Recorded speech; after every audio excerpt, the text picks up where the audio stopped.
अस्सलाम वालेकुम, खुशामदीद, हरकले। होपफुली आप सब ठीक होंगे।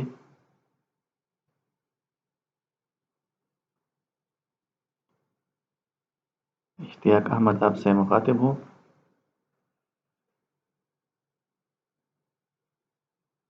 इस वीडियो में हम रेस्पिरेशन की सेकंड स्टेप, जिसको क्रेब्स साइकिल कहा जाता है, को डिस्कस करेंगे। प्रीवियस वीडियोस में हम फोटोसिंथेसिस और रेस्पिरेशन का जो पहला स्टेप है, ग्लाइकोलिसिस, उसको पढ़ चुके हैं।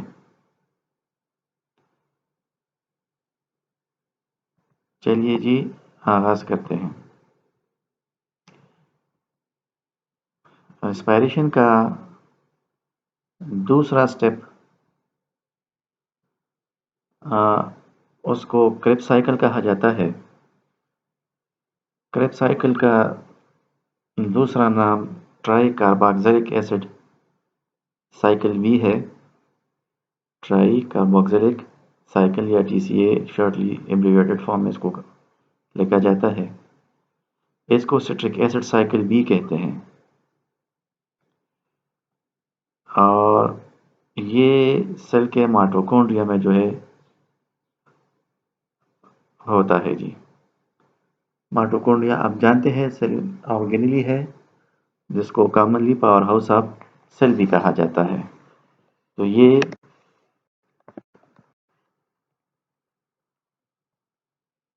माइटोकॉन्ड्रिया के मैट्रिक्स में जो है ये परफॉर्म होता है ये प्रोसेस। आप जानते हैं ग्लाइकोलिसिस ग्लूकोज से शुरू होता है और थ्रू सीरीज ऑफ रिएक्शन वो उससे 2 पायरुविक एसिड मॉलिक्यूल जो है वो बन जाते हैं।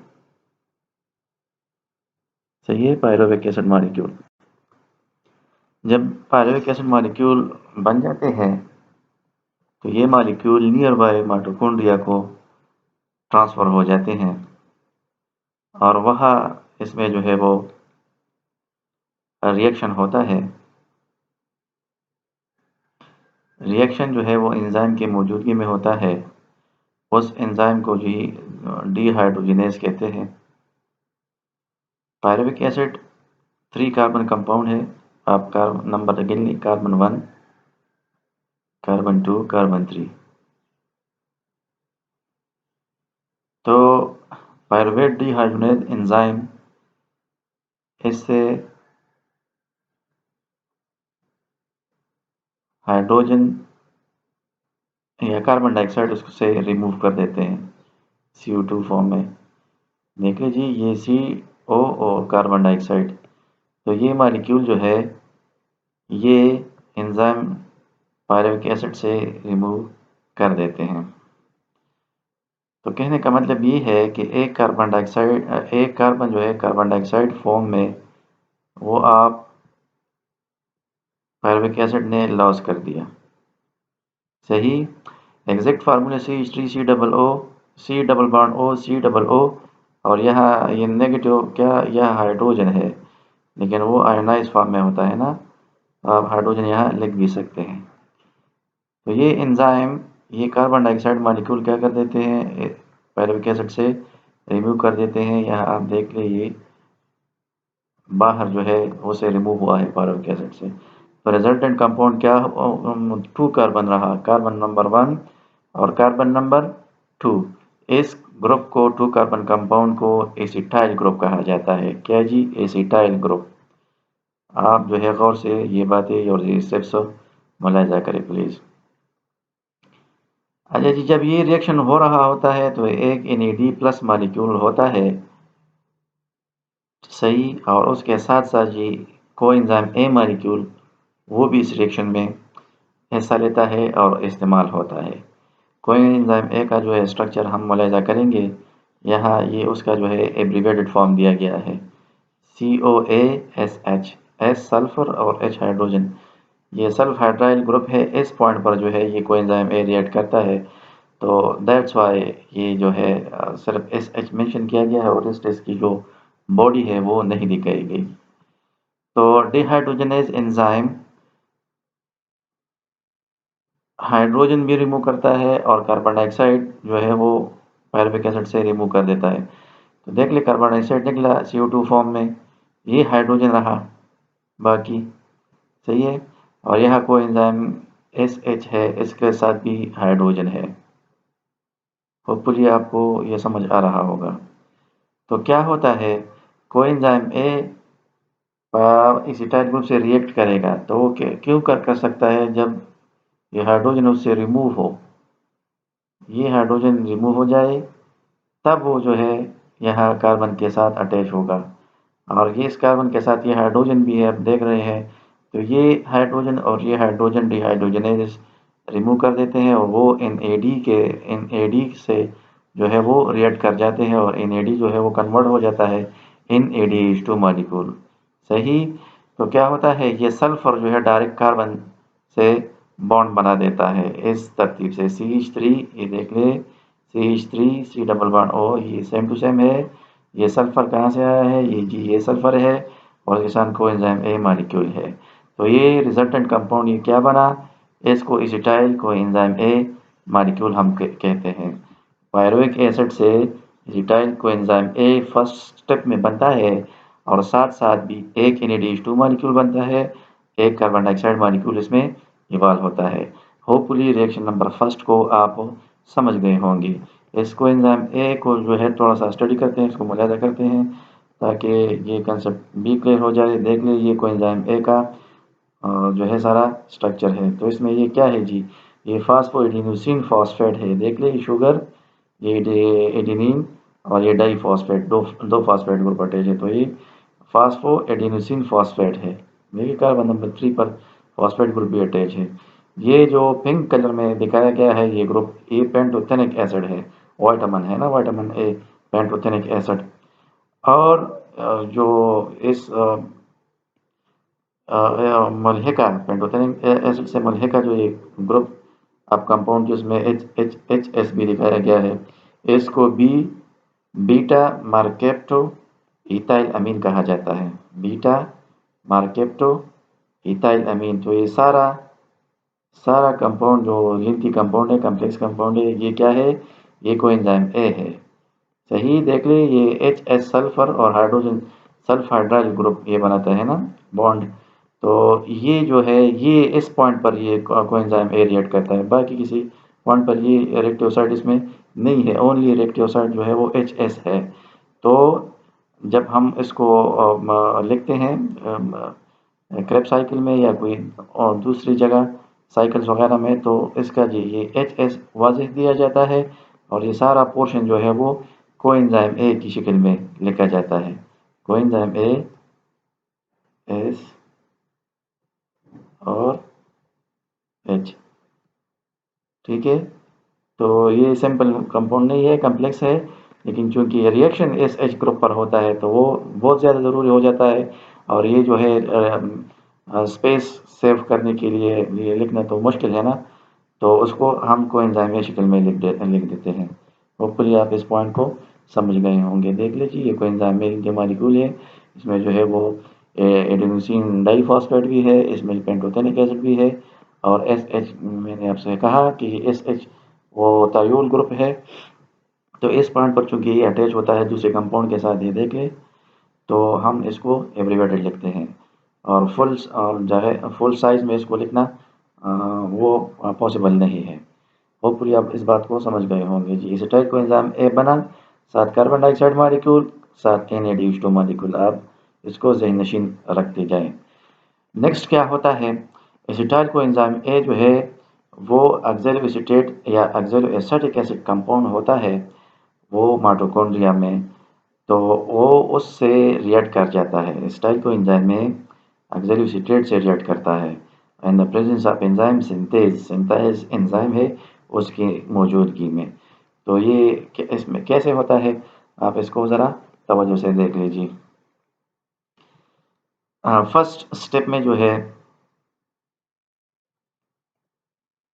ये देख रहे सी एसिटाइल कोएंजाइम ए जो है आपका, वो जो है वो 2 कार्बन है, कार्बन नंबर 1, कार्बन नंबर 2, और ऑक्सिलियरी एसीटेट या एसिटिक एसिड वो 4 कार्बन है, carbon number 1, carbon number 2, carbon number 3, carbon number 4। तो आपका acetyl coenzyme A auxiliary acetate से रिएक्ट करेगा। तो वो कैसे रिएक्ट करेगा, आप ये मुलाहिजा करें। स्टेप फर्स्ट में जो है ये कार्बन और डबल बॉन्ड ऑक्सीजन है, तो ये बॉन्ड ब्रेक हो जाता है, ऑक्सीजन और कार्बन के दरमियान बॉन्ड ब्रेक हो जाता है इस पॉइंट। सही, ऑक्सीजन पर नेगेटिव चार्ज आता है, कार्बन पर पॉजिटिव चार्ज आ जाता है। और पूरी आप इसको समझ रहे हो। यहाँ क्या होता है, यहाँ जी ये देख लीजिए H3 है, तो सी कार्बन के साथ 3 हाइड्रोजन वो अटैच हैं, कार्बन के साथ 3 हाइड्रोजन अटैच है, तो एक हाइड्रोजन जो है वो पॉजिटिव आयन की शक्ल में वो निकल आता है। कार्बन के साथ 3 हाइड्रोजन ने बॉन्ड बनाया है, 3 में से एक हाइड्रोजन का, कार्बन और हाइड्रोजन का जो एक बॉन्ड है वो ब्रेक हो जाता है, और वो का किस जानिब ब्रेक होता है, बॉन्ड कार्बन की जानिब, तो कार्बन पर नेगेटिव चार्ज आ जाता है और हाइड्रोजन प्लस आयन की शक्ल में बाहर निकल आता है। सही, होपफुली आप इसको समझ रहे होंगे। देख ले ये थ्री, ये दिए गए ना 3, तो एक को हम इस तरह लिख देते हैं ताकि आपको ये बात समझ आ जाए। ये हाइड्रोजन, सही, ये बॉन्ड जो है हाइड्रोजन और कार्बन का है, तो ये कार्बन की जानिब ब्रेक कर जाता है। कार्बन पर कौन सा चार्ज आएगा जी, क्योंकि बॉन्ड कार्बन की जानिब ब्रेक हुए, कार्बन पर नेगेटिव और हाइड्रोजन आयन शक्ल पॉजिटिव आयन शक्ल की शक्ल में बाहर निकलेगा। सही, ये पॉजिटिव हाइड्रोजन नेगेटिव ऑक्सीजन के साथ बॉन्ड बना देता है, पॉजिटिव है ना, तो नेगेटिव के साथ अट्रैक्ट होगा, ये देख लें वहाँ सिर्फ होता है, यहाँ OH है। ठीक, ये कार्बन जिस पर नेगेटिव चार्ज है और इस कार्बन पर पॉजिटिव चार्ज है, तो ये एक दूसरे को अट्रैक्ट करेंगे जी। तो ये कार्बन आपका आ जाता है, इस कार्बन के साथ बॉन्ड बना देता है। देखिए CH3 था, एक हाइड्रोजन उससे बाहर निकला तो CH2 रहा ना, CH2C और डबल बॉन्ड O, कार्बन ये नेगेटिव ये पॉजिटिव, ये तो इसके साथ ये अटैच हो गया। होपफुली आप इस बात को समझ गए होंगे। सही, तो अच्छा, फिर इस रिएक्शन में भाई होता ये जो कोएंजाइम है अटैच है, कोएंजाइम ए, तो ये ब्रेक होता है। ये ब्रेक होता है, किस तरह ब्रेक होता है, ये इसके लिए जो है एक वाटर मॉलिक्यूल स्प्रेड होता है, वाटर मॉलिक्यूल, एंजाइम्स करते हैं सारा कुछ। वाटर मॉलिक्यूल में हाइड्रोजन और हाइड्रॉक्साइड ग्रुप होते हैं, आप जानते हैं। तो होता क्या है, ये बॉन्ड जो है ये सल्फर की जानिब ब्रेक कर जाता है। सही, जब सल्फर की जानिब ब्रेक करेगा तो सल्फर पर नेगेटिव चार्ज आ जाएगा और इस कार्बन पर पॉजिटिव चार्ज आ जाएगा। सही, कार्बन पर पॉजिटिव और सल्फर पर नेगेटिव। हम जानते हैं जी हाइड्रोजन वाटर का फार्मूला HOH है, HOH। सही, ये बॉन्ड कहाँ ब्रेक होता है वाटर का, तो वो भी हाइड्रोजन के तरफ वो ब्रेक करता है। हाइड्रोजन पर कौन, सॉरी सॉरी सॉरी, वो ये बॉन्ड जो है ये हाइड्रॉक्सिल ग्रुप की तरफ जो है वो ब्रेक करता है। तो हाइड्रॉक्सिल पर नेगेटिव चार्ज आएगा और आपके जो है हाइड्रोजन पर पॉजिटिव चार्ज आ जाता है। सही, वाटर मॉलिक्यूल भी स्प्लिट हो गया, यहाँ जो है वो कोएंजाइम ए स्प्लिट हो गया, कोएंजाइम ए के सल्फर पर नेगेटिव चार्ज और एसिटाइल ग्रुप के कार्बन पर पॉजिटिव चार्ज। नेक्स्ट क्या होता है, सल्फर के नेगेटिव चार्ज को जो है वो हाइड्रोजन आयन जो है वो अट्रैक्ट कर देते हैं। हाइड्रोजन पर चूंकि पॉजिटिव चार्ज होता है, सल्फर पर नेगेटिव, तो वो क्या सल्फर के साथ बॉन्ड बना देते हैं और वो सल्फर की वैलेंसी सेटिस्फाई हो जाती है, वो कोएंजाइम SH बन जाता है नॉर्मल पहले की तरह। और जो OH रहा है बाकी, तो वो क्या करेगा, ये OH डायरेक्ट जो है ये अटैक करेगा यहाँ पॉजिटिव कार्बन के साथ, तो ये क्या बन जाएगा, C double bond O OH बन जाएगा। सही, ये होपफुली आप इसको समझ रहे हैं।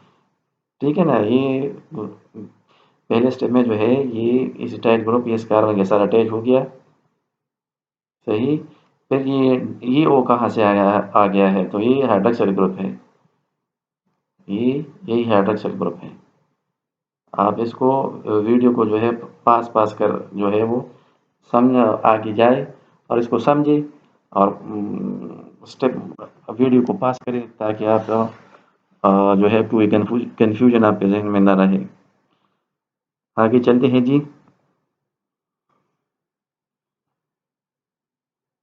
नेक्स्ट क्या होता है, ये सिट्रिक एसिड बना।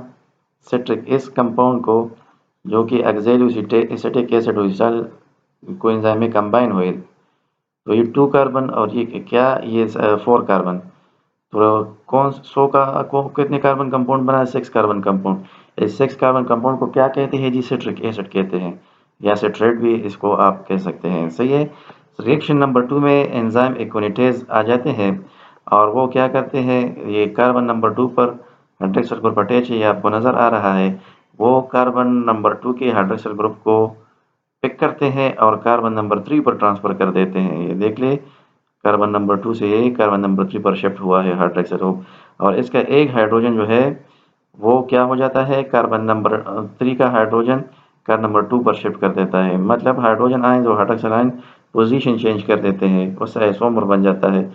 तो रिजल्टेंट जो कंपाउंड बनता है उसको हम आइसोसिट्रिक एसिड या आइसोसिट्रेट कहते हैं। नेक्स्ट स्टेप में ये रिएक्शन नंबर 2 कंप्लीट हुआ। रिएक्शन नंबर 3 में जो है क्या होता है, एंजाइम की मौजूदगी में होता है डिहाइड्रोजनेज एंजाइम, वो कार्बन डाइऑक्साइड को भी रिमूव करेगा, हाइड्रोजन भी जो है वो आइसोसेट्रेट से निकालेगा। और जो हाइड्रोजन निकलते हैं भाई, तो वो कहाँ जाएंगे, हाइड्रोजन जो है वो NAD के पास जाएंगे और NAD रिड्यूस होगा उससे, NAD से NADH2 मॉलिक्यूल बनेगा। किस तरह आप मुलाहिजा करें, ये देख लीजिए। कार्बन नंबर 2 को आप जो है फोकस करें, कार्बन नंबर 2 पर COO, ये नेगेटिव चार्ज आपको या क्या ये आयन फॉर्म है, तो यह हाइड्रोजन आप कंसिडर कर लीजिए, यह हाइड्रोजन है। सही है, यह हाइड्रोजन है क्योंकि आयोनाइज हुआ है ना। वाटर में जब एसिड आप डालते हैं तो वो क्या करता है, हाइड्रोजन आयन देता है। तो आप यहाँ हाइड्रोजन लिख ले, समझने के लिए आप फिर आसानी होगी। तो ये आपका जो कार्बन नंबर 2 पर COO ग्रुप है, CO2, वो क्या होता है, कार्बन डाइऑक्साइड शक्ल में रिमूव हो जाता है। सही। कार्बन डाइऑक्साइड निकला तो ये हाइड्रोजन डायरेक्ट क्या कर देता है, इस कार्बन के साथ बॉन्ड बना देता है। आप देख ले, जब इससे हाइड्रोजन कार्बन डाइऑक्साइड रिमूव हो, कार्बन डाइऑक्साइड, तो क्या होता है, कार्बन डाइऑक्साइड इससे रिमूव हुआ तो ये क्या बना जी, पहले जो है CH2COOH, तो ये है CH2COOH, आप जहन में रख ले के है। और फिर जो है यहाँ से कार्बन COO रिमूव हुआ है, तो ये कार्बन के साथ ये H और ये H बाकी रहा, तो क्या CH2 बना। नेक्स्ट नीचे देख ले आप, ये कार्बन, उसके साथ हाइड्रोजन और ये हाइड्रोक्सिल ग्रुप है और COOH है, तो क्या हो जाता है, यही एंजाइम डिहाइड्रोजनेज जो है, ये हाइड्रोजन सॉरी और ये हाइड्रोजन क्या कर देते हैं, वो आइसोसेट्रेट से निकाल लेते हैं। और ये हाइड्रोजन किसको वो देते हैं, वो NAD को जो है वो दे देते हैं। तो NAD से NAD के साथ जो है 2 हाइड्रोजन मिल गए, वो रिड्यूस हुआ और NAD से NADH2 बना। सही। यहाँ क्या हुआ, कार्बन के हाइड्रोक्साइड ग्रुप से हाइड्रोजन चला गया, कार्बन से हाइड्रोजन रिमूव हुआ, तो सिर्फ ऑक्सीजन रहा। ऑक्सीजन को जो है वो वैलेंसी को सेटिस्फाई करेगा, वो अपनी वैलेंसी को सेटिस्फाई करने के लिए क्या कर देता है, कार्बन से वो डबल बॉन्ड जो है वो बना देता है। होपफुली आप इस बात से देख लें, हाइड्रोक्साइड से हाइड्रोजन चला गया और हाँ, कार्बन से भी हाइड्रोजन चला गया, तो ऑक्सीजन की वैलेंसी 2, कार्बन भी अपनी वैलेंसी 4 वैलेंसी सेटिस्फाई करेगा, तो वो अपनी वैलेंसी सेटिस्फाई करने के लिए आपस में बॉन्ड बना देते हैं। तो क्या बन जाता है, कार्बन डबल बॉन्ड ऑक्सीजन बन जाता है। तो कार्बन की भी वैलेंसी सेटिस्फाइड और ऑक्सीजन की valency satisfied, carbon dioxide molecule remove हुआ और NADH2 मॉलिक्यूल बना।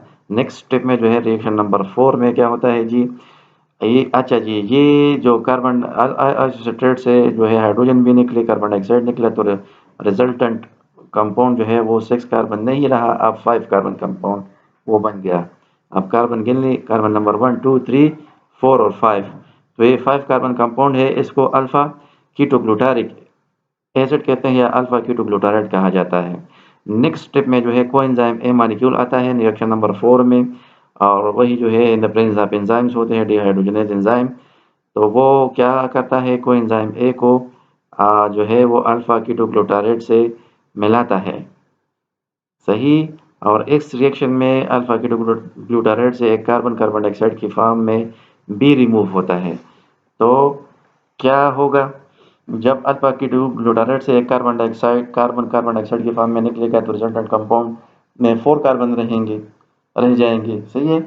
आप रिएक्शन को ज़रा जी मुलाहिजा करें, क्या होता है रिएक्शन में जो है एंजाइम जो है एस सी डबल ओ को, मैंने आपको कहा कि यहाँ हाइड्रोजन है, आप जहन में रख लिए।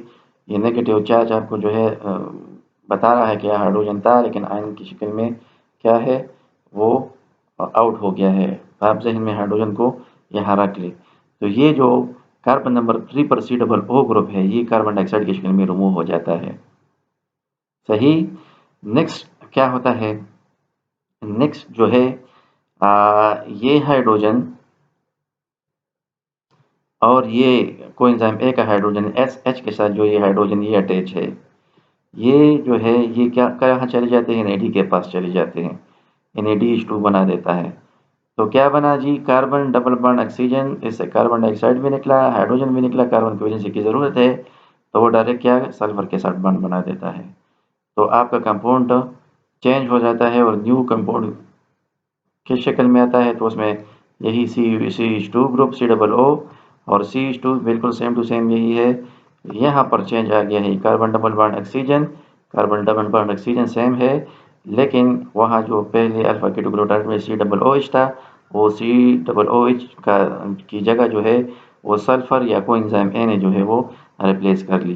तो ये कंपाउंड में आप कार्बन गिन लें, कार्बन नंबर 1 2 3 और 4 कार्बन इसमें रहे। इस कंपाउंड को क्या कहा जाता है, इसको सक्सिनाइल कोएंजाइम ए कहते हैं जी, इसको सक्सिनाइल कोएंजाइम ए कहते हैं। ये रिएक्शन नंबर 4 है आपका होपफुली आप इसको समझ गए होंगे। नेक्स्ट स्टेप में जो है सक्सिनाइल कोएंजाइम ए सक्सिनेट या सक्सिनिक एसिड को चेंज होता है, मीन इसका जो कोएंजाइम ए का पोर्शन है वो रिमूव होता है, सही। और इस स्टेप में जो है GDP प्लस फॉस्फेट वो कन्वर्ट हो जाते हैं GTP को, नहीं चूँकि यहाँ ये बॉन्ड वगैरह ब्रेक होते हैं, सल्फर और कार्बन के बॉन्ड ब्रेक होते हैं, उससे एनर्जी बनती है, तो वो एनर्जी GTP प्लस फॉस्फेट जो है वो यूटिलाइज कर देता है, उससे GTP बन जाते हैं। किस तरह जी, आप इसको मुलाहिजा करें। इस स्टेप में जी ये बॉन्ड जो है कार्बन और सल्फर के दरमियान सल्फर को ब्रेक हो जाता है, सल्फर पर कौन सा चार्ज आ जाएगा, नेगेटिव, और कार्बन पर पॉजिटिव, सही। यहाँ GDP प्लस फॉस्फेट है, GDP गवानूसिन डाइफॉस्फेट, गवानूसिन डाइफॉस्फेट। तो वो फॉस्फेट से रिएक्शन करेगा, सिंगल जो सॉलिटरी फॉस्फेट से उससे रिएक्शन कैसे कर क्यों क्यों कर करेगा, वो उसमें फॉस्फेट से हाइड्रोजन रिमूव होगा और GDP से OH रिमूव होना चाहिए। तो ये फॉस्फेट में भी बॉन्ड बनाने की जगह बन जाती है और GDP में भी बन जाती है।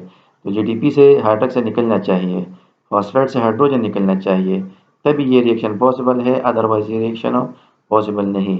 तो ये फॉस्फेट से हाइड्रोजन जो निकलता है वो हाइड्रोजन वो आपका सल्फर पिक कर देता है। कोएंजाइम एस है ना, ये बॉन्ड तो ब्रेक हो गया, नेगेटिव चार्ज, फॉस्फेट से हाइड्रोजन निकला, वो हाइड्रोजन कहाँ आ गया, सल्फर से उन्होंने बॉन्ड बनाया, कोएंजाइम ASH बना। GDP से में हमने कहा कि हाइड्रोक्सिल ग्रुप निकलता है, तो वो हाइड्रोक्सिल ग्रुप कहाँ अटैच होता है, वो आपका इस कार्बन से अटैच होता है। हाइड्रोक्सिल ग्रुप पर कौन सा चार्ज होता है, नेगेटिव, तो कार्बन के साथ अटैच होगा, तो कार्बन डबल बॉन्ड ऑक्सीजन और OH बनेगा, ये सही। आप इसको कंपेयर करते जाए, CH2 COO, ये देखिए CH2 COO, CH2 इसमें कोई चेंज नहीं, CH2 COO, ठीक है ना। ये तो यहाँ से ये कोएंजाइम निकला है, ये O तो ठीक है, चले ये हुआ, तो ये O कहाँ से है, तो ये असल में ये OH है, ये क्या है, ये OH है, और ये कहाँ से आया है, तो ये GDP से आया है। आप ज़रा इसको जो है फोकस कर लीजिए, ये GDP का स्ट्रक्चर दिया गया है, ये आपके साथ गवानूसिन डाइफॉस्फेट है, गवानूसिन डाइफॉस्फेट, ये गवानीन है, ये शुगर, और ये इसके 2 फॉस्फेट अटैच है। तो इसमें क्या होता है, और ये फास्फोरिक एसिड है आपका जी, तो फास्फोरिक एसिड और गवा गवा गवा गवानोसिन डाइफॉस्फेट रिएक्शन क्यों करेगा? चूंकि फास्फोरिक एसिड एसिड है तो उससे क्या होगा, वो एसिड जो है वो हाइड्रोजन आयन देगा, दे सकता है, और फास्फेट गवानोसिन डाइफॉस्फेट हाइड्रोक्सिल रिमूव होता है। तो कैसे रिमूव होता है? ये बॉन्ड जो है फास्फेट और हाइड्रोक्सिल के टर्मिनल हाइड्रोक्सिल के दरमियान ये ब्रेक हो जाता है। किस जानिब? हाइड्रोक्सिल ग्रुप की जानिब। हाइड्रोक्सिल पर कौन सा चार्ज आ जाता है? नेगेटिव। सही है। यहाँ क्या होता है, ये हाइड्रोजन ऑक्सीजन के दरमियान जी बॉन्ड है, तो ये किस जानिब ब्रेक होता है? तो ये ऑक्सीजन की जानिब ब्रेक होता है। ऑक्सीजन की जानिब ब्रेक होगा तो ऑक्सीजन पर कौन सा चार्ज आएगा? नेगेटिव। हाइड्रोजन पर कौन सा चार्ज आ जाएगा? पॉजिटिव। ठीक है। यहाँ जो बॉन्ड है फास्फोरस और हाइड्रोक्सिल ग्रुप के दरमियान, वो हाइड्रोक्सिल ग्रुप है, हाइड्रोक्सिल पर नेगेटिव, फास्फोरस पर कौन सा चार्ज आएगा? पॉजिटिव। सही। तो देख ली यहाँ ये ऑक्सीजन पर नेगेटिव, इस फास्फोरस पर पॉजिटिव, तो ये ऑक्सीजन क्या कर देता है? इस फास्फोरस के साथ बॉन्ड बना देता है, तो डाइफॉस्फेट की जगह ट्राइफॉस्फेट बन जाते हैं। गवानोसिन ट्राइफॉस्फेट बना, क्योंकि एक फास्फेट वो यहाँ वो जो है उन्होंने बॉन्ड फास्फोरस के साथ बना दिया है, और गवानोसिन डाइफॉस्फेट से ट्राइफॉस्फेट बन गया है। ये आपके जो है हाइड्रोजन आयन और हाइड्रोक्सिल आयन ये रह गए, बाकी तो ये कहा जाते हैं।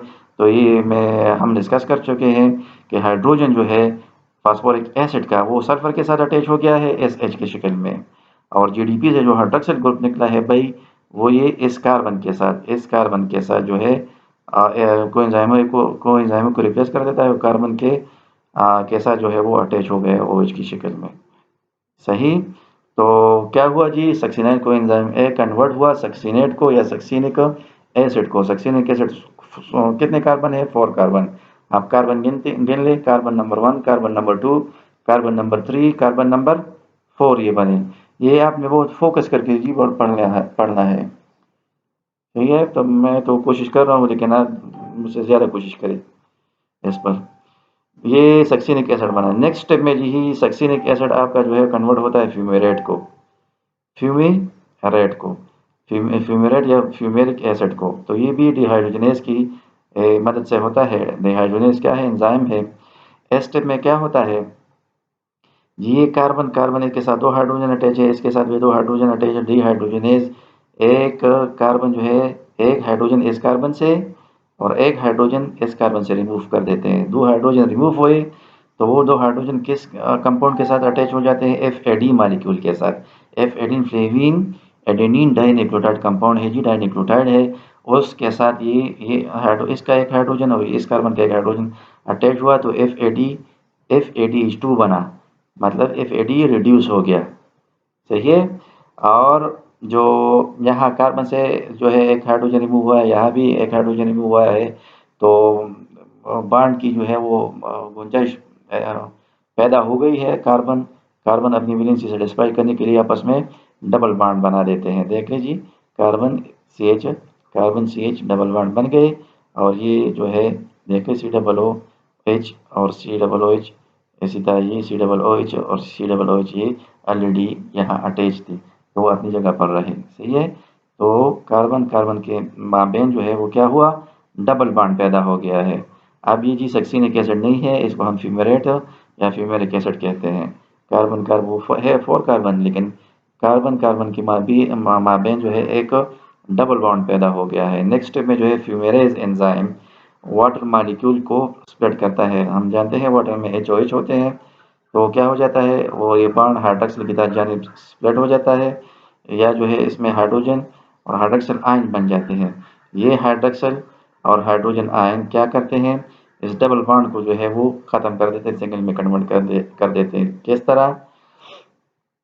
ये बॉन्ड जो है भाई, ये ब्रेक हो जाता है इस कार्बन को, तो कार्बन पर क्या चार्ज आएगा? पॉजिटिव। इसका जो ऊपर कार्बन है इस पर नेगेटिव चार्ज आ जाएगा। ठीक है।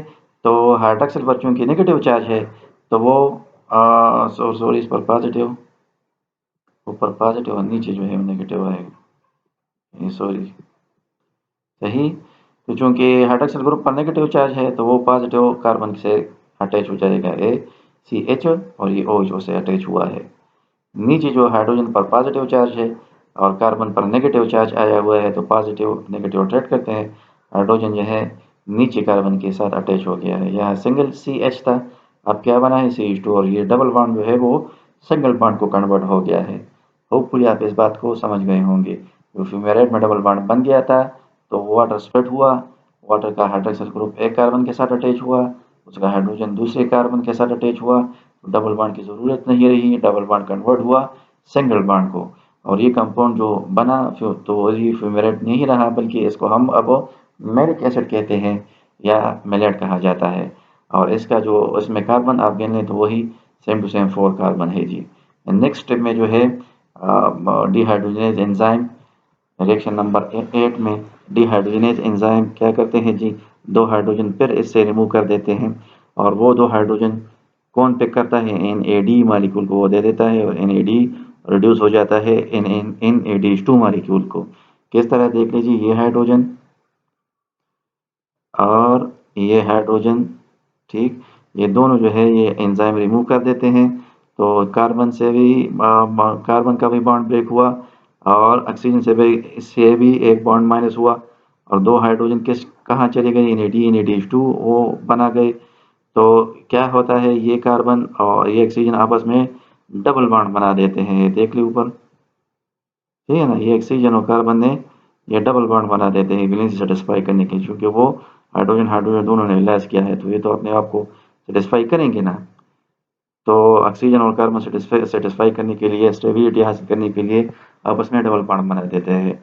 सही है, तो ये रिजल्टेंट कार्बन और ऑक्सीजन के दरमियान डबल बॉन्ड बना, ये कंपाउंड अब मेलिक एसिड नहीं रहा, इसको हम ऑक्सैलो एसिटिक एसिड या ऑक्सैलो एसीटेट कहते हैं। ये देख लिए, वही सेम टू सेम 4 कार्बन है, उसमें कोई फर्क नहीं, लेकिन हाइड्रोजन रिमूवल से जो है ऑक्सीजन और कार्बन के दरमियान डबल बॉन्ड बन गया है। तो ये ऑक्सैलो एसीटेट जो है ये न्यू बन गया इसी साइकिल में, और ये जो है ready to pick another acetyl coenzyme है।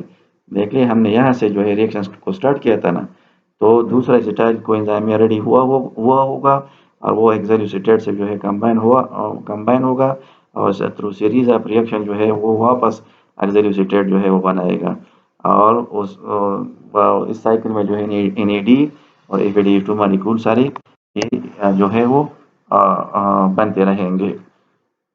यही होपफुली आप इस बात को समझ गए होंगे। देख लीजिए, काउंट करते हैं जो एसिमिलेटरी पावर बना है इसमें, तो NADH2 मॉलिक्यूल, FADH2 और GDP मॉलिक्यूल की शक्ल में है। तो कितने NAD क्रेब साइकिल में एक पायरोविक एसिड में जब आपका क्रेब साइकिल होता है तो कितने NADH2 मॉलिक्यूल बनते हैं, तो आप गिन लें, ये एक, या ये हुआ यहाँ, ये एक NAD यहाँ बना, दूसरा जो है यहाँ बना है, और तीसरा ये बना, चौथा कहाँ बना है जी, चौथा ये बना, तो 4 NAD बने। सही, कितने FADH2 मॉलिक्यूल बने, तो एक बना जी, एक,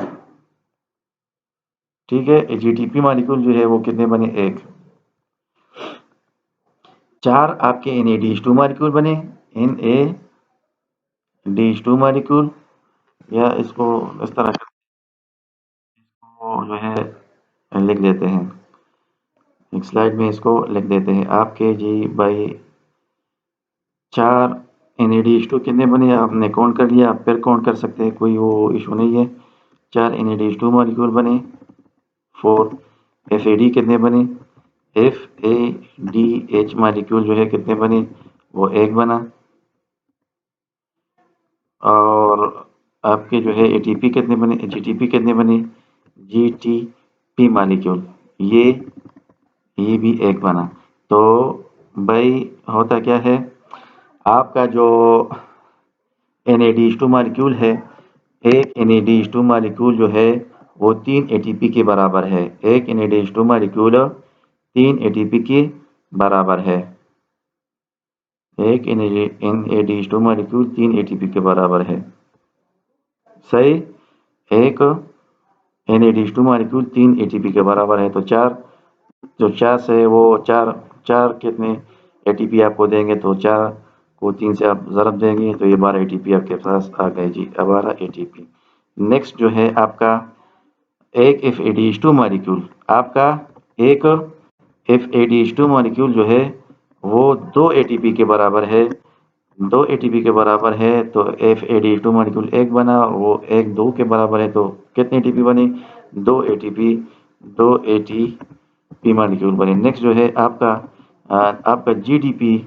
GTP जो है वो 1 ATP के बराबर है। GTP 1 ATP के बराबर है। एक GTP जो है वो 1 ATP के बराबर है, तो कितने आपके हुए वो ATPs? 1 ATP। इससे आपका ये बना 1 ATP। तो आपका एक पायरुविक एसिड से कितनी ATP बनते हैं जी?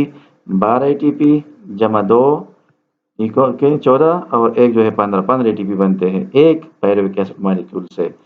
तो ग्लूकोज से हम कहते हैं ग्लाइकोलिसिस में जब क्या होता है, एक ग्लूकोज जो है वो ऑक्सीडाइज होता है और उसमें ग्लाइकोलिसिस होता है, तो उससे दो पायरुविक एसिड बनते हैं। एक पायरुविक एसिड से कितने बने? एक पायरुविक एसिड से आपके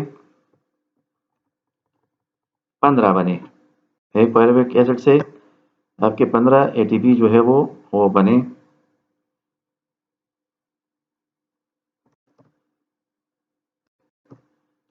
तो चूंकि पायरुविक एसिड 2 बनते हैं, एक से 15 ATP बनते हैं, तो दूसरे से भी 15 बनेंगे, तो 15 जमा 15 तो वो क्या होंगे? 15 जमा 15 वो आपके 30 ATP बनेंगी। मतलब क्या हुआ, जब एक एटी ग्लूकोज जो है 2 पायरुविक एसिड बनाता है और वो क्रेब्स साइकिल में दोनों जाते हैं, तो उससे कितने टोटल ATP बनेंगी? 30 ATP बनेंगे।